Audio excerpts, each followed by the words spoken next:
Hello friends, जय माता दी। कैसे हैं आप सब दोस्तों। हमारे ज्योतिष में एक साल में 12 महीने के साथ हर माह एक सूर्य संक्रांति भी होती है, जब सूर्यदेव अपनी राशि का परिवर्तन करते हैं और जिस राशि में वो प्रवेश करते हैं उस राशि के नाम पर वो संक्रांति मनाई जाती है। इनमें से सबसे ज़्यादा पॉपुलर मकर संक्रांति है, सभी लोग जानते हैं और तिल गुड़ का उस दिन सेवन करते हैं, दान करते हैं। हर साल प्राय 14 जनवरी को मनाई जाती है, लेकिन इस साल 2024 में आने वाले वर्ष में 15 जनवरी को मनाई जाएगी। देखा जाए तो हर संक्रांति का अपना महत्व होता है। जैसे अभी 16 दिसंबर को सूर्यदेव वृश्चिक राशि से निकलकर धनु राशि में प्रवेश करेंगे। धनु राशि के स्वामी बृहस्पति देव हैं और उनकी राशि में पहुंचेंगे, तो इस दिन को धनु संक्रांति के रूप में मनाया जाएगा। और जो पूरा मास होता है वो धनु मास या मीन मास कहलाता है। इस दिन से ही खर मास का प्रारंभ होता है और अगले 1 महीने तक यानी मकर संक्रांति तक कोई भी मांगलिक कार्य नहीं किए जाते हैं।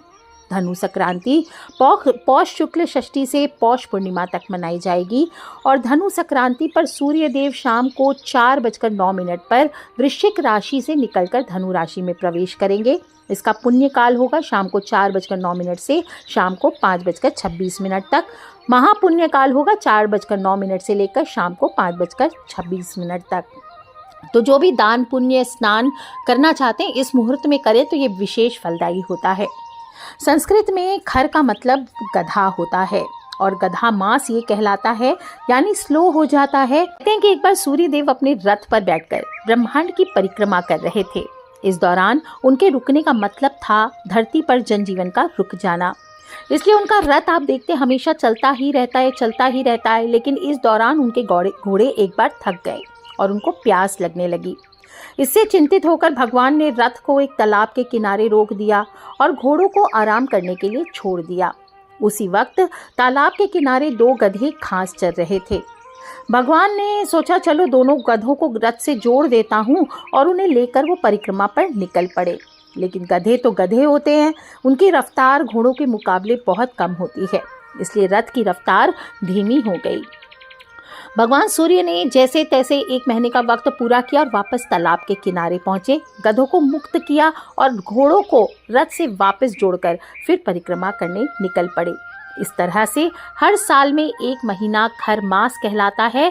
कहानी बड़ी ही इंटरेस्टिंग है, बाकी सच झूठ का पता नहीं, पर सूर्य के धनु राशि में गोचर होते ही सूर्य देव की गति धीमी हो जाती है, सभी कार्य रुक से जाते हैं और धनु राशि के स्वामी बृहस्पति का प्रभाव कम होने लगता है। इसीलिए गुरु ग्रह से रिलेटेड जो कार्य होते हैं, जैसे शादी विवाह हुआ, उपनयन संस्कार हुआ, गृह प्रवेश हुआ, वास्तु पूजन हुआ, विद्या आरंभ हुआ, नामकर्म, चौल कर्म, जो भी 16 संस्कार होते हैं उन पर रोक लगा दी जाती है। लेकिन आप इस दौरान क्या करें? भागवत कथा सुने, पुराणों का वाचन करें, तीर्थों में स्नान करें, दान पुण्य करें। इन सभी का कई हजार गुना ज़्यादा फल मिलता है। धनु माह है और जिस परम धाम गोलोक को पाने के लिए ऋषि मुनि बरसों तपस्या करते हैं, वही दुर्लभ पद सिर्फ मीन माह में स्नान पूजन अनुष्ठान और दान करने वाले को आसानी से प्राप्त हो जाते हैं। और कोई शुभ कार्य ना कर पाने के कारण इस मीन मास को काली रात की भी संज्ञा दी गई है। तो चलिए क्या करना है क्या नहीं थोड़ा जान लेते हैं। इस माह में सबसे ज़्यादा सूर्य पूजा का विधान आता है।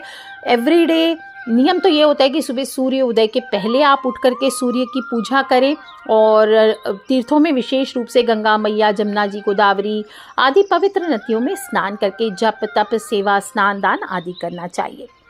इस दिन भगवान सूर्य या सूर्य देव और भगवान जगन्नाथ की विशेष रूप से पूजा का विधान आता है। और आपको बता दूं, जगन्नाथपुरी में तो कटाई के मौसम के बाद एक भव्य उत्सव का आयोजन किया जाता है और धनुमुवन एक होता है, मीठे चावल के टुकड़ों से तैयार किया जाता है और भगवान जगन्नाथ को चढ़ाया जाता है। मीठे चावलों या गुड़ के लड्डू बना करके वो चढ़ाए जाते हैं। और सूर्य देव की पूजा करने से सभी जानते हैं, सूर्य देव की पूजा इस माह में अवश्य करें, क्योंकि इससे मान सम्मान में वृद्धि, बल आत्मविश्वास में भी वृद्धि होती है। एक तांबे के लोटे में जल भर लीजिए, इसमें चावल, लाल पुष्प, 1 गुड़ की डली, केसर या गुलाब का इत्र, जी मैं आपको हमेशा नहीं बताती हूँ पर इस माह में आपको केसर या गुलाब का इत्र 1 बूंद डाल करके, और अगर गवर्नमेंट जॉब चाहिए, गवर्नमेंट जॉब से रिलेटेड कोई काम हो या रिलेटेड कर्ज से रिलेटेड कोई समस्या है तो आपको अपने जल के लोटे में 11 लाल मिर्च के सूखे दाने भी डालने चाहिए और उसे प्रत्येक दिन या कम से कम धनु संक्रांति के दिन आपको ये उपाय करना है। फिर मकर संक्रांति पर वापस से इसी तरह से आपको सूर्य देव को जल अर्पित करना है और सूर्य के मंत्रों का जप करें। ओम सूर्याय नमः, ओम भास्कराय नमः, ओम आदित्याय नमः, ओम दिनकराय नमः, ओम दिवाकराय नमः, ओम खगोलकाय नमः, ओम गृणी सूर्य आदित्य ओम, इन मंत्रों का जप करना चाहिए। उपासना में धूप दीप जलाइए, सूर्य पूजन करें, हाथ जोड़कर सूर्य देव से प्रार्थना करें। त्वमेव प्रत्यक्षम कर्म कर्तासि, त्वमेव प्रत्यक्षम ब्रह्मासि, त्वमेव प्रत्यक्षम विष्णुरसि, त्वमेव प्रत्यक्षम रुद्रो असि, त्वमेव प्रत्यक्षम मृग असि, त्वमेव प्रत्यक्षम यजुर असि, त्वमेव प्रत्यक्षम साम असि, त्वमेव प्रत्यक्षम थर्वासि, त्वमेव सर्वम छंदो असि। हाथ जोड़कर अश्रुपूरित नेत्रों से बोले, हे आदित्य, आपको हमारा नमस्कार है। आप ही प्रत्यक्ष कर्म करता हैं, आप ही प्रत्यक्ष ब्रह्म हैं, आप ही प्रत्यक्ष विष्णु हैं, आप ही प्रत्यक्ष रूप हैं, आप ही प्रत्यक्ष साम वेद हैं, समस्त छंद स्वरूप हैं, आप ही प्रत्यक्ष ऋग्वेद हैं, अथर्ववेद हैं और आपसे ही वायु उत्पन्न होती है, आपसे ही भूमि उत्पन्न होती है, आपसे ही जल उत्पन्न होता है, अग्नि उत्पन्न होती है, आप आदित्य से ही आकाश और सारी दिशाएं उत्पन्न होती है, आप आदित्य से ही देवता उत्पन्न होते हैं, वेद उत्पन्न होते हैं। हे सच्चिदानंदमयी और भू भुव एवं स्व रूप से त्रिभुवनमयी संपूर्ण जगत की सृष्टि करने वाले भगवान सूर्य देव के सर्वश्रेष्ठ तेज का हम ध्यान करते हैं। आप हमारी बुद्धियों को प्रेरणा प्रदान करें। हे प्रभु, आप मृत्यु से हमारी रक्षा करें। इस प्रकार से प्रार्थना करते हुए जल अर्पित कर दीजिए। आप देखेंगे एक माह धनु संक्रांति यानी 16 दिसंबर से शुरू करके 15 जनवरी मकर संक्रांति के दिन तक आप इस उपाय को कर लीजिए। इतना पाप नाशक है, आपकी कोई मनोकामना ऐसी नहीं है जो पूर्ण नहीं होगी और आयु, विद्या, बुद्धि, यश सभी की प्राप्ति होती है, संतान की प्राप्ति होती है, अच्छे स्वास्थ्य की प्राप्ति होती है, सामाजिक प्रतिष्ठा में वृद्धि होती है, प्रतियोगिता में सफलताएं मिलती है, करियर में कामयाबी मिलती है। वहीं संक्रांति पर सूर्य को जल चढ़ाने से कुछ हिस्सा पितरों तक भी पहुंचता है, पितृ संतुष्ट होते हैं, पितृ दोष आपकी कुंडली में कम होता है। मित्र राशि से सूर्य पितरों को खास तौर से संतुष्टि देने वाला होता है और पुराणों में, संगीताओं में कहा गया है कि सिंह संक्रांति के वक्त किया गया श्राद्ध पितरों को लंबे समय तक तृप्त करता है। इस दिन पितरों के लिए दान, ब्राह्मण भोजन करवाने से अक्षय पुण्य मिलता है, इससे परेशानियां दूर होती है। तो सूर्य देव और गायत्री के मंत्रों का जप करके, और गायत्री का आप चाहें तो लघु अनुष्ठान कर सकते हैं 24,000 मंत्र का इस माह में, और इसके बाद आप पितरों के निमित्त तर्पण, पिंड दान आदि करें। इससे भी पितृदोष के प्रभाव कम होते हैं, पापों से मुक्ति मिलती है। धनु संक्रांति है, जरूरतमंदों को भोजन कराइए, गर्म कपड़े बांटिए, गेहूं, तेल, कंबल आदि का दान कीजिए। गौशाला है तो वहाँ घास, अनाज, पैसों का दान कीजिए। शुभ फलों की प्राप्ति के लिए सूर्य से संबंधित चीज़ें जैसे तांबे के बर्तन हैं, पीले या लाल वस्त्र हैं, गेहूं है, गुड़, मानिक या लाल चंदन, जो आपकी कैपेसिटी हो उसका दान कीजिए। और अपने इष्ट का गंगा जल है, नारियल पानी है, दूध से अभिषेक करना चाहिए। जीवन के सभी कष्टों को दूर करने के लिए भोले बाबा का अभिषेक कीजिए, गंगा जल चढ़ाइए, बैठकर वहीं पर महामृत्युंजय मंत्र का पाठ कीजिए। ओम त्र्यंबकम यजामहे सुगंधिम पुष्टिवर्धनम उर्वारुकमिव बंधनात् मृत्योर्मुक्षीमामृतात्। इस प्रकार से आप देखेंगे जप करने से आ रहे संकटों से छुटकारा मिलता है, सभी मनोकामनाएं पूर्ण हो जाती है। और अगर कोई विशेष व्यक्ति ज़्यादा परेशान है तो इस दिन जल से भरे कलश में इत्र डालकर घर के उस व्यक्ति के हाथ पर इत्र वाले जल से स्पर्श कराइए और 4 या 7 दिन तक लगातार भगवान शंकर को, भोले बाबा को इस माह में आप अभिषेक कर दीजिए। आपके सभी कष्ट अवश्य दूर होंगे। महामृत्युंजय मंत्र का जप अवश्य कीजिए। ज़्यादा से ज़्यादा इस माह में ऐसे भी कैलामिटीज़ का सही है, भूकंप आएंगे, सुनामी आएगी। मंत्रों का उच्चारण करते रहें, कष्टों से बचाव होगा। इस माह में भगवान विष्णु, माता लक्ष्मी की भी पूजन करते रहना चाहिए। किस्मत खुलती है। कम से कम एक शुक्रवार माता लक्ष्मी का पूजन अवश्य कीजिए। विष्णु भगवान का शंख से, मार्गशीर्ष माह से ही कहती हूँ कि शंख से अभिषेक सभी को करते रहना चाहिए, तो शंख का अभिषेक अवश्य कीजिए। शंख से आप जितनी ज़्यादा देवी देवताओं का अभिषेक करेंगे उतने पुण्य फल की प्राप्ति होगी। घर में शंख को स्थापित करें, दक्षिणावर्ती शंख हुआ, विष्णु चक्र शंख हुआ, इनको स्थापित करें। इस दिन तो आपको पीपल के पेड़ में जल अर्पित करना ही चाहिए। साथ ही साथ आपको पीपल की पूजा भी पूरे माह में अवश्य करनी चाहिए। नया घर हो, मकान हो, ज़मीन हो, प्लॉट हो, नए वाहन हो, ये नहीं खरीदने चाहिए।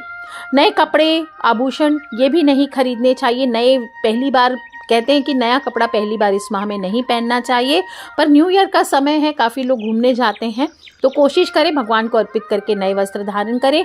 इस समय ऋतु का बदलाव हो रहा है, तो ऐसे में तामसिक भोजन से दूरियां बना करके रखें, नहीं तो सेहत पर बुरा प्रभाव पड़ता है। खर मास में संभव हो तो मूंग की दाल, जीरा, आम, सुपारी, सेंधा नमक, तिल ये नहीं खाना चाहिए और पूजा के साथ गुड़ और तिल भी खाना चाहिए। सूर्य संक्रांति है इस दिन, जैसे मकर संक्रांति पे गुड़ और तिल खाने का विधान आता है, धनु संक्रांति पर भी गुड़ और तिल खाने का विधान आता है। इससे अंदरूनी ताकत भी बढ़ती है, बच्चों को भी खिलाइए, याददाश्त बढ़ती है, बुद्धि, बल, वीर्य, ऊर्जा, ओज बढ़ने लगता है, वात, कफ और पित्त दोष दूर रहते हैं और शरीर से विषैले पदार्थ बाहर निकल जाते हैं।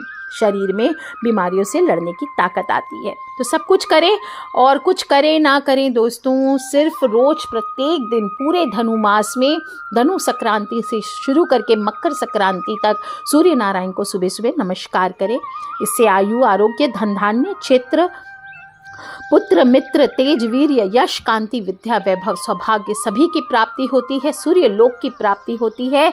और यहाँ तक कि इसका महात्म्य भविष्य पुराण में भाई पर्व में श्री कृष्ण सांब जो कि उनके पुत्र थे उनको भी बतलाया था इसकी महिमा। तो श्रद्धा भक्ति से जो भी इस माह में सूर्य की पूजा करता है उसे ज्ञान की प्राप्ति अवश्य होती है। अगर बार बार चोट लगती है, शरीर में कैल्शियम का कमी है, दुर्घटना के शिकार अधिक होते हैं, जान जाने का भय है, तो दोपहर को अभिजीत मुहूर्त में सूर्य की आराधना कीजिए। लोग कहते हैं ना सुबह सुबह कीजिए, अगर ये सब प्रॉब्लम्स हैं दोपहर को सूर्य की आराधना कीजिए, आपको लाभ अधिक होगा। और संध्या काल में सूर्य की आराधना भी की जा सकती है। कुछ लोग कहते हैं शाम को जल नहीं देना, तो शाम को सूर्यास्त के समय भी सूर्य की आराधना करते हैं, जैसे छठ माई भी करते हैं। प्राणी को कहते हैं जीवन पर्यंत अन्न, जल और भौतिक वस्तुओं का पूर्ण सुख मिलता है। तो कर लीजिए उपाय दोस्तों, और अकेले नहीं करना है, अपने फ्रेंड्स, फैमिली, मम्मी पापा, भाई बहन, बच्चे सभी लोगों से छोटे छोटे उपाय बताती रहती हूँ, शेयर करते रहा करें, क्योंकि हमें नहीं पता कौन सा उपाय कब किसकी लाइफ बदल दे। So love you all friends, take care. जय माता दी, बम बम भोलेनाथ की जयकारा, शेरा वाली दा बोल, सांचे दरबार की जय।